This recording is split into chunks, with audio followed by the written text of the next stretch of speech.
Hey, what's going on, guys? Kalamazi here. This is going to be my 11.2 Demonology Warlock feedback video.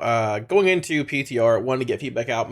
My hair still looks terrible, even worse than the last video. I want to get feedback out early, before PTR actually hits this time, because there are some internal builds, and I want to start off with Demonology. Already doing the Clash Tree video a few days ago. If you guys missed that, I'll put a link down below somewhere. You can find it on the channel. But yeah, we're giving each video, each spec, I should say, its own individual video, which gives more time to hit on hero talents, interactions, and all that. Because we've made videos in the past where I've done one big video on all three specs, all three hero talents in the Clash Tree. It's like 45 minutes long. I wouldn't want to watch that. I doubt anybody else does either. So this is going to be the first actual spec, Demonology, and yeah.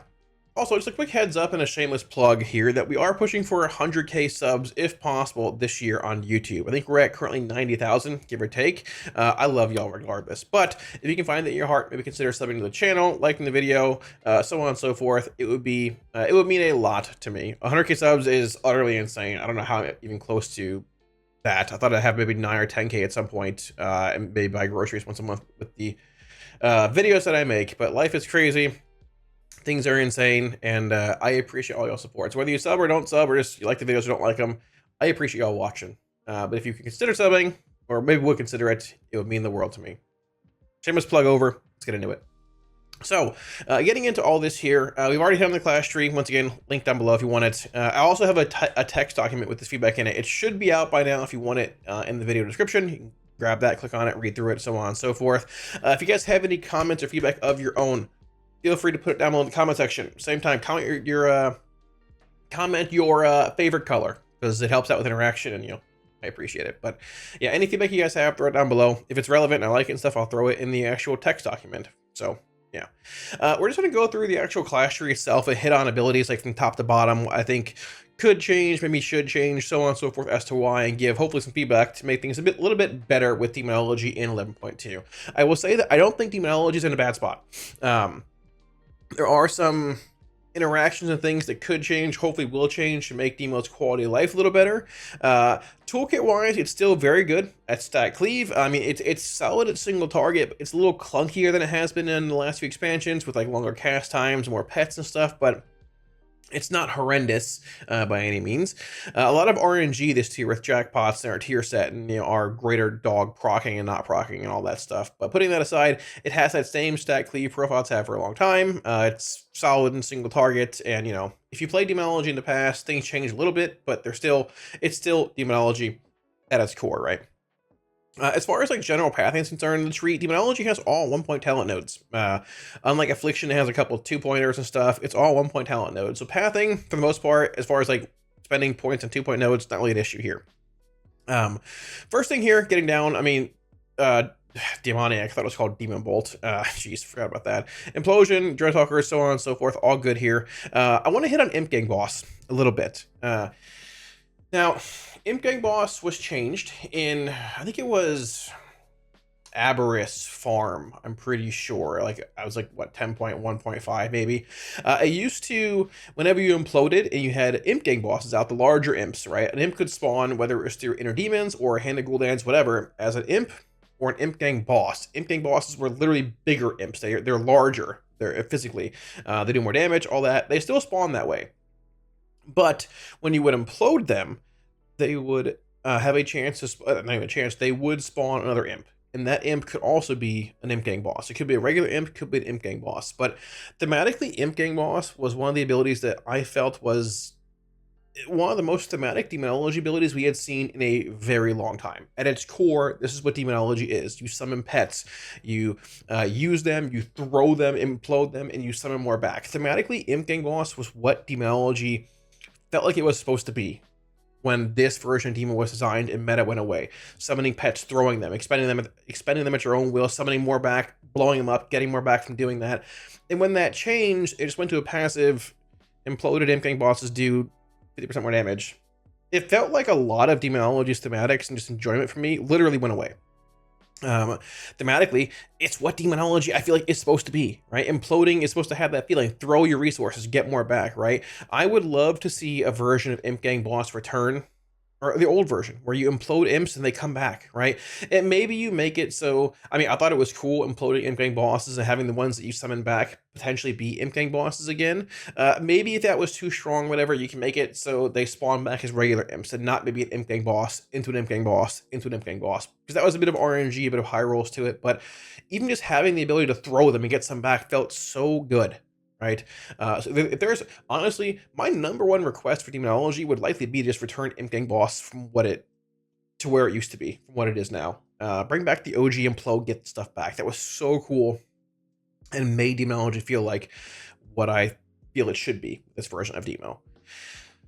Anyways, moving on from there, I mean, you've got like Inner Demons, Soul Strike, Demonic Strength, all that. Demonic Strength is currently a DPS loss to cast in single target. It's basically a net neutral. They've buffed and nerfed Felguard and Fellstorms and Demonic Strength interactions for a long time now. It's basically a net neutral. I think it's a minor loss to cast in single target. Everybody still hits it. Muscle memory, so on and so forth, whatever. I hit it because literally I don't want to answer questions why I'm not hitting it in single target. Literally the reason why.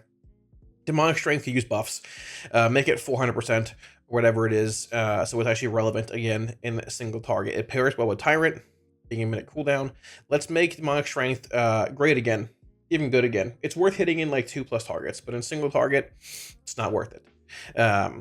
So, you know, there's that. Bombers, I mean, honestly, Bombers and Strength are relatively close when it comes to single target and things, which is sort of scary because Strength is not really a gain overall. Wouldn't mind seeing some Bombers tuning if possible, but not really sure as to where it's going to land either way. Just heads up, if we're buffing this, probably buff this. I guess we can backtrack a little bit here as well. I wanted to hit on it. I guess we can talk about it more getting into this row here also with Imperator. It's more so imps, right? We can pull up Warcraft logs here actually too. It's just more so imps. And the fact that imps have been buffed so many times over the course of this expansion, alpha, beta, first patch, 0.5 patches, this patch, 0.5, it has gotten to the point where you don't want to implode in anywhere less. I believe it's 4 targets. I think 3 is like a net neutral. 4 is where you begin to gain damage, like an AoE from imploding, right? That's an issue. I can translate this real fast. Imps are a very large portion of our damage, right? They're 14.4% in single target. I mean, this is combining Dreadbite and Melee together. This is our tier set. This is the number 1 log when it comes to Sprocketmonger Demonology, right? Imps are a very large portion of our single target damage. They're number 1. They've been buffed considerably multiple times, 10%, 10%, 10%. 10%. It's probably like a 70% buff to imps at this point now over the course of everything since the last little bit of Dragonflight. And what that's done is that it's fundamentally pushed Implosion out from being a gain in 2 or more stacked targets to a loss. Like you literally lose overall damage when you're in like 2 target settings by imploding. It's a net neutral, I believe, in 3 targets. You begin to gain a little bit in 4 targets, but you're losing some priority damage in a sense, right? We haven't buffed Implosion while we've buffed imp damage. I'm not talking about buffing Imperator. Like baseline fell imp damage has not been, or has been buffed. We have not buffed Implosion damage to compensate for that. So we need to take Implosion and probably buff its damage considerably. Some number where it's like, you know, it's good again in 2+ targets, right? The fact that we don't really implode unless we're in mass AoE, I think feels sort of bad. It's been a gain in 2+ targets for a long time, but with all the buffs that come into imps, Imperator buffs recently also made us a little bit worse to implode as well in certain settings. We haven't buffed Implosion in conjunction with baseline fell imp buffs, so we need to buff this as well, heading into 11.2 PTR if we want it to be used at AoE again, which I would assume basically we all do. When it comes to single target, Nelian training is falling a little bit behind Imperator. I assume we'll probably shift back into playing this next patch whenever our tier bonus falls off from our current big dog and stuff. We'll see where it goes, but either way, wouldn't mind Nelian being buffed a little bit. Our tier bonus being the Greater Dreadstalker is buffed by Dreadlash. We'll see where it goes, but this does seem a little lackluster not playing this and Imperator in single target. Honestly, this just in general should probably be played. A baseline 20% increase to your Felguard damage is pretty strong, but it's not being played over things like, I don't know, lesser abilities, right? As far as Sack Souls, everything else is concerned, they're all fine for the most part. Their stats, Siphon, fine too. Tyrant, I mean, people are asking for Tyrant to be an instant cast, and that would definitely help shore up the issue that Demonology has when it comes to like some clunky-ish Tyrant ramps and things with Vilefiend cast time being factored in. But I think the issue with Tyrant being instant cast, I don't think Blizzard wants that. I'd be down for it. I think they want there to be a bit of like a skill ceiling with like making sure you optimize the number of pets you can get out before you cast Tyrant, and then having to cast Tyrant to extend them all, buff damage, while also factoring in Tyrant cast time, right? If that's not the case, make it instant cast, sure, but I don't think they're going to do that. It's a bit of a heads up, but, you know, there's that. So when it comes to Grimoire Felguard, it is worth playing in single target. I haven't seen it dying a whole lot recently in like AoE. I think they fixed that weird bug that happens every expansion. It's fine. Wouldn't mind an increase a little bit, but the 2-minute CD versus 1-minute CD thing feels good with like big tyrant, small tyrant. It's not a minute and a half and 2 minutes anymore, so that's solid. I think it's fine overall. I think when it comes to this next row here, this is where some of the attention needs to be directed for Demonology. Expendables is fine. Blood Invocation's sort of undertuned. I mean, I don't know where you really play it in the first place. It might just need an overhaul, be a different ability. Maybe it gives...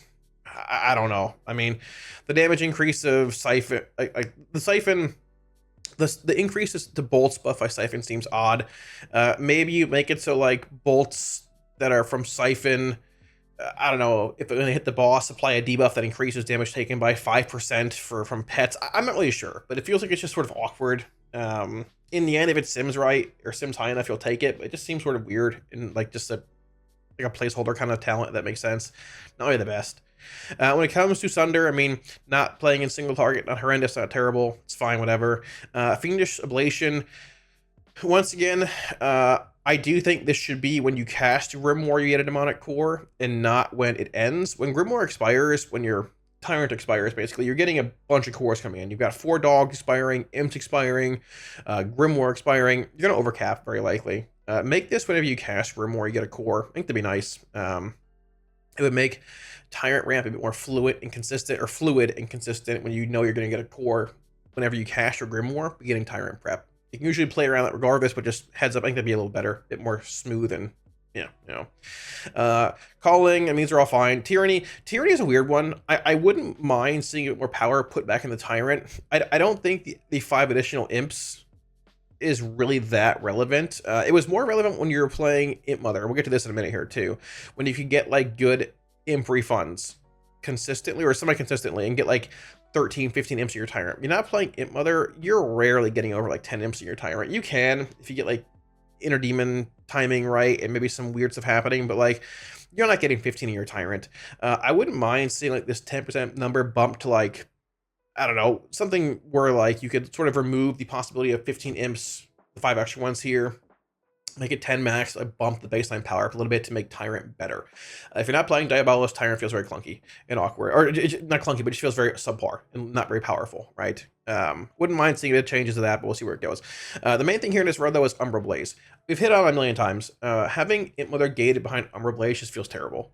Blaze is a single target talent. I don't even mind Umbra Blaze. It's like fine, but having Imp Mother, a talent that's so strong and thematic and just powerful for what Demonology does, gated behind Umbra Blaze in a spot where like pathing is sort of limited as well in this row and limited on capstone nodes here in gate 3 also, makes it feel really awkward because Umbra Blaze is not good at AoE. It only applies to the mob that your Hand of Gul'dan hits, like your main target, not the ones it splashes on.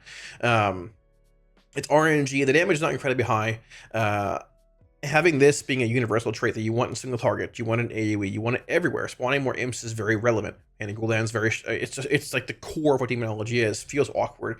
If we can move Imp Mother to here, put Blaze here, we can just remove Blaze. Realistically, if Blaze was like old Hand of Doom, where if it procced if the ability procced, basically, it deemed like the Hand of Gul'dan you're casting, it procced Hand of Gul'dan, and it applied Umbra Blaze to every mob that Hand of Gul'dan hits when it lands. So if it lands on one mob, it applies to one target. If it lands on 5 mobs, it applies Blaze to all 5. If it lands on 100, maybe cap it at 8. I don't know, but like if it had AoE relevancy, it would likely be good enough to play. Maybe buff the damage a bit too. But like, you know, having that utility and a bit of a damage buff would likely make it worthwhile, possibly, probably. And then you can maybe get access to Imp Mother. But like, you're never going to play Ace in M+. Like, even if it's buffed a bunch damage-wise, or good bit damage-wise, and doesn't have like AoE implications, right? It's just very lackluster. It feels like you're paying a toll to get to Imp Mother. It's like how I think it was the pathing in Affliction's tree and Dragonflight, we had like Haunt and that weird talent below it that was 2 talent points that like healed you for some reason, and it cost 2 points. It was terrible. And below it, you had the increase to Haunt's like damage effectiveness. Like you were paying I think it was Seized Vitality, maybe something like that. You were paying a 2-point talent toll that you didn't want to play at all to get to the good ability. This is that for Demonology. Please just fix this. Yeah, Hand the Gold or Pack is like fundamentally a very impactful thematic core spell that Demonology wants access to without having like relevancy in this. It's just sort of awkward. So there's that. Personally, I'm a fan of Doom. I like how Doom works with the tier set. If you don't like it, I'm sorry. I don't know. In the end, it's obvious Blizz wants Doom to work. Is there a version of Demonology that doesn't play Doom at all? Or doesn't have Doom in its class tree or a spec tree? Sure, but Blizz wants Doom to work. I think this is the best version of Doom we've had for a long time. It's basically a Dragonflight tier set for the most part. S3 and 4. I think it's fine. If you want to tune these, it's fine, whatever. I wish our Doom Guards volleyed Shadow Bolts like they did in Dragonflight. That would be so sick thematically. That's what the tier bonus did. When they spawn in a single target, like their damage is fine. They're actually pretty solid in single target. They've been buffed a good bit. I would love to see a modifier where like the damage is reduced maybe, but in AoE, but they AoE Shadow Bolts again. That'd be so cool. That was what made the bonus like that much more exciting in Dragonflight S3 and S4. Hopefully, maybe, possibly, it's possible. We'll see. But we'll love that thematically. When it comes to this side of the tree, brother, I mean, more so these three, these need serious help. I'm surprised Antorin's not being played. I mean, it was being played until Dread Calling and our tier bonus became a thing with the Greater Dreadstalker being affected by Dread Calling. You'll probably play this next tier unless this is good with some other effect again, but likely Antorin needs buffs in the first place. These three are just a bit of a disaster. Hatred's like an incredible DPS loss in single target. Guillotine, I'm sure some play it in plus. I'm sure it's incredible for you, and legitimately I'm happy for you. That's great, but it's not being played in most settings. I think it's cool too, but fundamentally, I don't think Guillotine's like a great spell in the first place. It never really has been. I think it's been sort of mediocre the whole time, but Hatred, improved amount of tactics and brutality, just feel like placeholders for other abilities that are like, they feel like placeholders. Like we didn't have time to figure out more things thematically. Throw these in here, damage increase, crit increase, damage increase, and like Hatred's just so bad. These need like catastrophically, but this is a word or wording, catastrophically epic buffs. These are like Dragonflight tuning still. Like we need serious buffs to this. Or what we could see in 11.2, hear me out. Blizzard did mention they want to bring back Nether Portal at some point when they took it away a bunch of patches ago in Dragonflight, right? A different version of it. The one we had, I think thematically was cool, summoning demons from a portal, but the rotation that it had, how it felt and all that, was not conducive to fluid, exciting, applicable gameplay when it comes to like raiding and higher end scenarios. I'd love a button that's like, hey, maybe portals here, and they move this somewhere else. It's like, hey, you summon twice the amount of demons when you open a portal, and this like summons, you know, bigger pit lords. This is like, I don't know, it amplifies the talent itself, but don't bring back the weird hand bolt sequencing a portal what it was. Just the ability you hit opens a portal and demons pour out of it. That's cool. You can make it work. Wouldn't be much of an issue, right? Maybe this is like Portal, and below it, it's like when portals open, your demons do more damage, and then this spawns like bigger demons from the portal, and this thing's like maybe like Thalkiel's Consumption from like way back in Legion. Thalkiel's Consumption was super cool. That also felt like what Demonology was, or what Demonology is thematically. So similar to Imp Gang Boss. You're summoning pets in Thalkiel's Consumption. For those that don't know, I'll try and find a tooltip for this video. It was basically, when you have pets out, you hit it, it sucks some of their life out and throws it into the boss. That was literally what Demonology is. You summon pets, expend them at your will, use their life, use whatever, and hit the boss, right? That's what Imp Gang Boss was. It's probably why it felt so good to play Imp Gang Boss, right? Something like that would be cool. Thalkiel's, another portal. Improved version of it, something like that would be very, very cool, right? Would love that. But this needs help regardless. And then, so when it comes to Vilefiend, let's just look at it actually. Now, when it comes to like the Vilefiend, Fahar, Jatug, Purple Dog, Red Dog part of the Demo tree, I think they're super sick. I like them. Very cool. Shadow Touch, Flame Touch, Foul Mouth, all this stuff here, it's fine. It buffs them. It's cool. I think it actually fits the spec very well thematically. And that's what I want for Demonology too. I want Demonology to feel like Demonology, right? And it does, don't get me wrong. The things about like Portal and getting boss, yeah, they'd be helpful. Make it feel even more Demonology, but I like them. I don't want the functionality really changing much. I do think that when it comes to like Vilefiend cast and Fahar too, when we played Vilefiend in the past, when it was just pure Vilefiend, it's made Tyrant setups and the general rotation of Demonology feel a bit clunkier. If that makes sense. That back looking at the times in the past, we've had just Dreadstalkers and Imps being part of your Tyrant, and that's it. At times we didn't play Grimoire, we didn't play a Vilefiend. Things felt very simple. We're playing Vilefiend now, or Grimoire, we're playing Vilefiend, and I think a lot of the issues with Vilefiend, or the issue, at least for me, stems from it being a half-minute cooldown. Now, I don't know if there are abilities in the game that are like 25 seconds. I'm sure there are some, like cooldown wise. I don't know them off the top of my head without CDR, but I think making Vilefiend's cooldown a little bit shorter would be a massive quality of life improvement. I'm not saying make it 20 seconds. I'm not saying make it 15 or 10 or anything crazy. Make it 25. And my thought process behind this is I'm going to open up on this target here for Demonology. It's like I'm gonna do a normal opener, whatever. Might scuff it a little bit, not optimal damage, but it doesn't really matter. We're gonna open up here, so we're gonna cast Grimoire, all this stuff here. I want to cast, typically I bolt here. I want to cast my Charhound here, right? Because I want it being part of my Tyrant. We'll go Dogs, some Hand of Gul'dan, and the bolt sequencing, all that. And I'm going to cast my Demonic Tyrant about now, give or take. Another hand wouldn't matter, but you know, sure, whatever. Now the thing here is when it comes to casting Grimoire, or when it comes to casting your Vilefiend, Purple Dog and Red Dog, Tyrant is a minute cooldown. Vilefiend, Purple Dog, Red Dog, alright, is a half-minute cooldown. And the issue arises, at least for me, I've seen it a decent bit as well, and plus, on fights you're moving for mechanics and all that, if you miss the cast time on Vilefiend, say for example here I'm doing a mechanic, I gotta move, I gotta go do something on Sprocket Monger, pop a bomb, whatever, and alright, I'm casting this here, I'm done with the mechanic, I'm at a point right now where, okay, I can cast my dog. But I've waited 6 or 7 seconds on casting it, and now my next Tyrant's gonna be pushed back. Because there's very, very little leeway between the half-minute cooldown that Vilefiend has and the minute cooldown that Tyrant has. And that, it might not be the end of the world pushing Tyrant back 10 seconds at a certain point, but pushing it back later on even more means second Tyrant and third Tyrant, or later and later. I want to be Tyranting right now.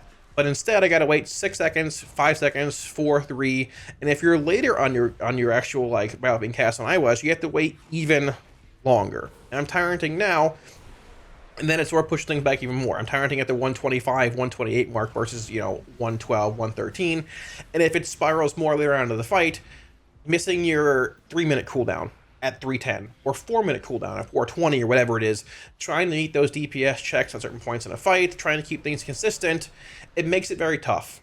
If you don't basically cast your Vilefiend on cooldown in between your Tyrant, because Vilefiend's half a minute, Tyrant's a minute. So if you don't cast Vilefiend in between Tyrant, you're losing damage, right? But if you sit on it for too long, it'll push back your Tyrant setup, your Tyrant cast, they can just spiral longer fights go. And with fights being the longer the tier goes on in farm, shorter and shorter duration wise, it can affect things a lot more in a parsing setting, in an overall damage output setting, even in progression. If you get an RNG mechanic on you and your Vilefiend gets pushed back by 7-8 seconds, quite often I'm just like, oh, well, this sucks. I gotta hold my Vilefiend to not scuff my Tyrant setup. And that feels bad. It feels like I really couldn't make much of a decision to... It feels like I got punished by a mechanic and it's scuffing my rotation. I can't really counterplay that. And at times, if you're hyper aware, you can maybe make it work. But with the cast time on Vilefiend and how it's made Tyrant set up a bit like longer and clunkier as well, it just feels awkward. Making Vilefiend a 25-second cooldown would help alleviate a lot of that. Making it 25 wouldn't give you an extra Vilefiend over the course of, in between each Tyrant cast. It'd still be essentially half-minute cooldown. It wouldn't allow me to go Tyrant, Vilefiend, then Tyrant with Vilefiend, right? It'd still be Vilefiend with Tyrant, then in between Vilefiend, and then half a minute later, essentially, Vilefiend with Tyrant. But it would give you more leeway to make a mistake, to move with a mechanic, not be hyper fixated on casting Vilefiend the moment it comes off cooldown. And that would actually go a long way with Demonology's Tyrant setup, rotation, fluidity, and help with the, I guess, general clunkiness that does still exist a bit with Vilefiend. Making it a shorter cast time too. A second and a half cast time feels pretty bad. Making it like half second, 0.75 would be even better. I think somehow Vilefiend needs to be looked at maybe to reduce the overall like dysfunction, or not functionality, sequencing of how it feels casting with Tyrant and then casting between Tyrant. Somehow we gotta look at that, I think, to make Demonology rotation feel a little better. Yeah, there's my TED talk on that. The last thing I want to hit on here, and once again, if you guys have more points of feedback, put it down below. If it's like relevant and things, I'll put it in the feedback doc and stuff. Is Axe Toss for our Grimoire. Now, obviously, Demonology is built around playing Grimoire. All of that. We had to fight for Axe Toss to be an interrupt for a very, very long time. We got it, but unfortunately, with the way M+ has evolved and changed over the last few expansions, so on and so forth, Axe Toss being a kick is still very good. I want that.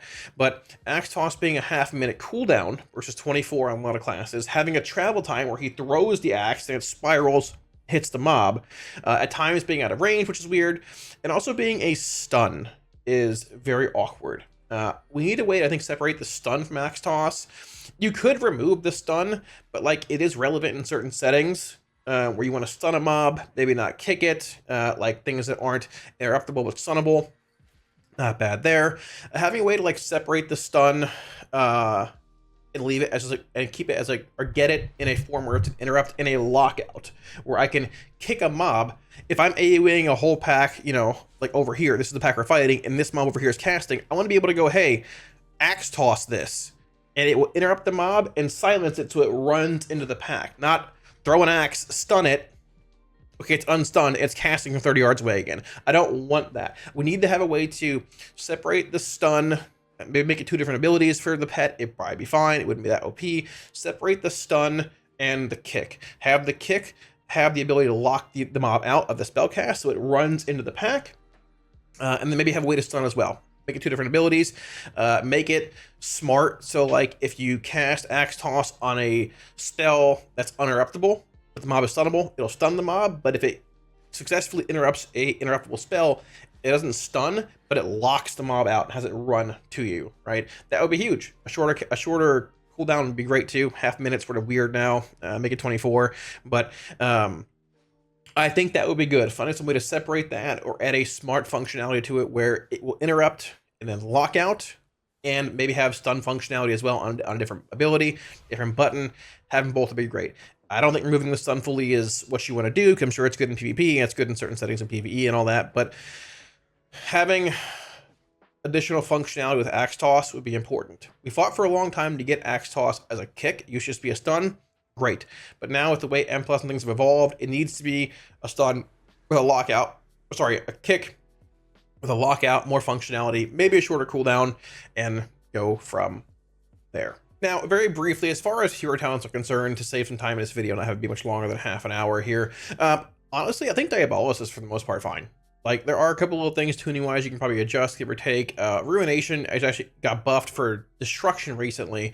It likely gets buffed for Demonology as well. It was just a Diabolus Testro buff. I wouldn't mind seeing Demons buff for Demonology as well, bringing it up a little bit, but it depends where they want tuning, right? The cool thing about having Diabolus be Destro and Demo is that if Destruction is behind the single target and you can't really buff like, you know, cleave-based elements like through Havoc and things like Bolt and Incinerate directly, you can just buff Diabolus Demons, right? I wouldn't mind looking at some more tuning here, maybe like a just double check on their damage and stuff, but for the most part, it all seems fine. There's tuning knobs through Flames of Zoroth and Nathriza, so on and so forth. It's whatever, it's fine. We'll hit on Diabolus more for Destro when we get to it in a later video. And then when it comes to Soul Harvester, the abilities are fine. It just feels like this is definitely, like, I feel like when it comes to Soul Harvester versus Diabolus, or Diabolus, whatever it is, this is one of the cases where you can tell that one of the hero talents is definitely built more towards one spec than the others. Soul Harvester definitely feels like more of an affliction hero talent tree comparatively to what Diabolus feels like for Demonology. Diabolus does have the universal relevancy of summoning big demons, which makes sense for all three lock specs, but more specifically, I think it fits Demonology the best. Soul Harvester, it feels fine. It feels the same. as playing regular Demonology. Getting 3 shards back when you Tyrant is nice. It's like a mini Baleful invocation. Shards being succulent is nice too. It buffs hand and Gul'dan damage, all that, but you don't really feel like the impact of Soul Harvester at all. Your hand and Gul'dans, they're passive. Shard economy for destruction or for Demonology. You generate shards much faster than you do like just casting Shadow Bolts and Demon Bolts than you do for Affliction through Agonies and Drain Souls and UAs and all that, right? It's like the 3 shards you get from Tyranting. Yeah, I mean, it feels nice, but it's nowhere near as like impactful as like I have 3 shards coming in for Affliction when I cast Soul Rot, right? I mean, the other effects like Shared Fate's nice, but you're already weaving like, you know, Demon Bolts on different targets and M plus due to Doom. So like for the most part, you really don't feel the implications of playing Shared Fate compared to like, you know, just Doom itself. They all feel fine. They just buff things for the most part, right? I wouldn't mind having Soul Harvester feel a bit more like Demonology based. I don't really know how to do that, but I mean, just I think for the most part, hero talents are fine for Demonology. Like Diabolus feels good.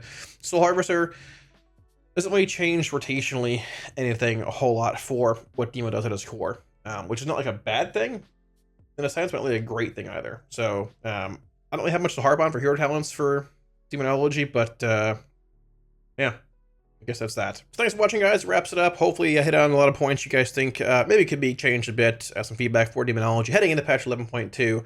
I'm excited about it. It's not out yet, but I'm hoping that getting this feedback out a little earlier than usual might help with some changes, things coming. If not, hey, you know, it is what it is. But yeah. So if you guys have any feedback points of your own, feel free to put it down below in the comment section. I'll read through it. If it's relevant and things, I'll consider adding it to the document. If you guys want any weak cores or add-ons or profiles that I use, links to Twitch, Discord, the website up here, as well as down below. And also a massive thank you every time to all my patrons. We're all supported on Patreon, guys. Thank you for all support. Like always, I greatly appreciate it.